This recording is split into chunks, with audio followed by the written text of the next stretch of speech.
क्या आपको लंबे लंबे पॉडकास्ट देखना पसंद नहीं है? कोई बात नहीं, आपका भाई आपके लिए लेकर आया है बड़े बड़े पॉडकास्ट के छोटे छोटे clips, the creator show clips.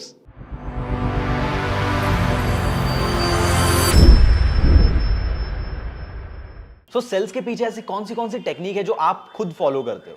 मैं जो हमेशा ध्यान रखता हूं ना सेल्स में, मंगेश भाई, और किसी को भी ध्यान ये रखना चाहिए कि सेल्स में प्रोडक्ट की इंपॉर्टेंस सेकेंडरी है, आपकी खुद की पर्सनालिटी की इंपॉर्टेंस प्राइमरी है।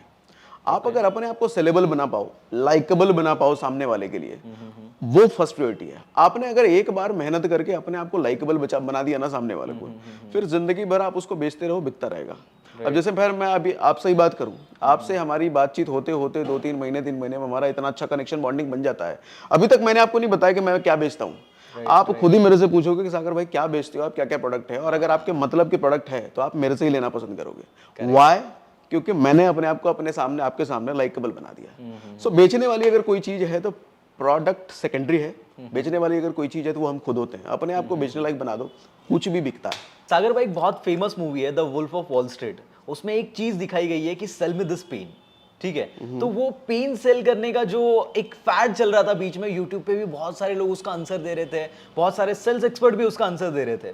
तो उसका एक जेन्युइन या फिर एक एक्चुअल आंसर क्या होना चाहिए as per you, as per the sales expert? See, pen हो या कोई भी चीज हो मंगेश भाई, हमें सामने वाले को अगर बेचना है ना, जैसे वो sell me the pen, sell me this pen था वो, राइट, मेरे को ये पेन बेचो। कोई भी चीज अगर बेचनी है ना, तो सामने वाले का कौन सा प्रॉब्लम ये सॉल्व कर रहा है, मेरे को पेन से पहले वो सोचना पड़ेगा।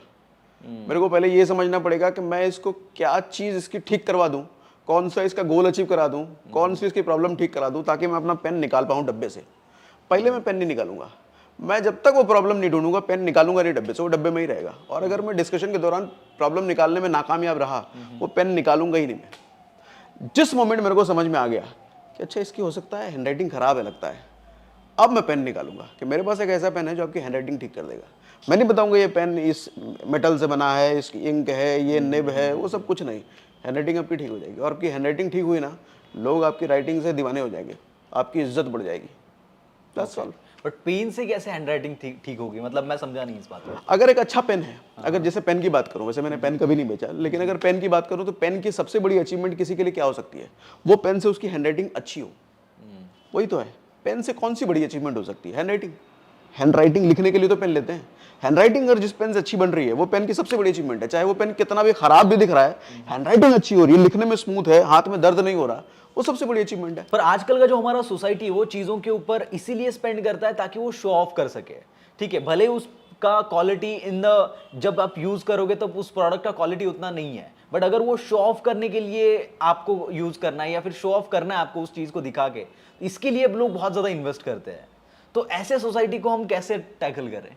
देखो, जहां तक अगर पेन की बात है ना, तो जो पेन बनाने वाली कंपनी है, उसको अगर समझ में आ रहा है कि मेरे पेन की क्वालिटी ऐसी है कि सामने वाले की हैंडराइटिंग अच्छी हो जाए, मेरे कस्टमर की, उसको हाथ नहीं दुखेगा लिखने में, तो पेन का आउटलुक जानबूझ के खराब नहीं बनाएंगे। वो पेन का लुक भी प्रीमियम बनाएंगे। नहीं, ये तो कंपनी के माइंड से डिपेंड करता है कि वो पेन का ऐसा अगर बनाएंगे कि उनका आउटलुक खराब है, तो फिर भी हो सकता है कि मार्केट में ना चले। तो it's depends upon them. But as a better sales person, what are that factors you need to focus while you are selling a product की जो मार्केट में थोड़ा प्रीमियम सेगमेंट में आता है? मेरे 2-3 पैरामीटर हैं, मैं आपको शेयर करता हूँ। उन चीज़ों को मैं कोशिश करता हूँ जब मैं अपने प्रोडक्ट की बात करता हूँ किसी के बारे में। पहली चीज़ तो ये, मेरा प्रोडक्ट उनसे इमोशनल कनेक्शन कुछ बन जाए ना, फिर मेरा काम बहुत ईजिली बन जाता है। एग्जाम्पल समझाता हूँ। आईफोन अपने फीचर्स की वजह से नहीं बिकता। कितना रैम है, कितना जीबी है, कितना स्क्रीन है, किसी को मतलब नहीं है। वो सिर्फ इसलिए बिकता है कि वो आईफोन है, और वो आईफोन खरीदता आदमी इसलिए है कि उसकी स्टेटस सिंबल बढ़ जाती है। उसको ये फील होता है कि मैंने अगर आईफोन रखा है तो मैं सोसाइटी में रिस्पेक्टेड आदमी हूँ, और सामने वाला भी मेरे को ऐसा दिखता है। एक इमोशन है।